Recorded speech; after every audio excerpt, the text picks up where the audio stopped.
Now, I think it's fair to say that I speak a lot about the discipline and the self-control that's required to be a great butler. So here I am at a rock concert. Now, it's because what I wanted to talk to you about today is remembering that you're not just a butler. A lot of people seem to expect me to only do butlery things when I'm not actually working as a butler. But I just wanted to make this video because I wanted to share the importance of having your own life. I don't think anyone will deny that being a butler is more than just a job. Being a butler is a vocation. To be a butler, you do have to make sacrifices. You do have to live the life. But the question is, does that mean that you have to give up your own life? You see, what happens is while you're working in these truly beautiful houses, you've become part of the lifestyle of your clients. It's easy to lose yourself within that. You can overcommit to the role.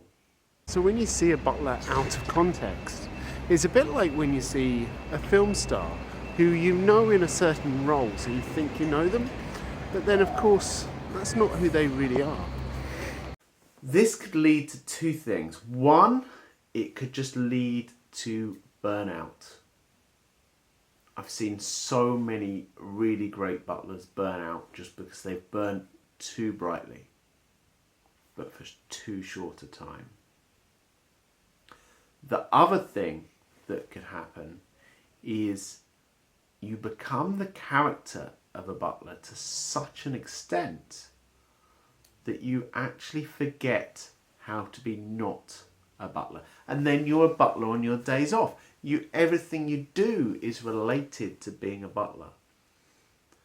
And I feel that there's a danger in that if you become such a one-sided, one-dimensional character, you're going to lose a bit of yourself. So, okay, so what do I recommend? Well, it might seem pretty obvious, but what I recommend is living, enjoying, loving your life. Being a butler's great. I highly recommend it. I always do. But don't let it totally take over your life. Remember to keep your own things which are totally separate. You want to go to rock concerts. You want to do skateboarding, extreme skiing, whatever you want to do that's so different from butlering, that's perfect. Because that's the foil you need to counteract the butler life. Relax.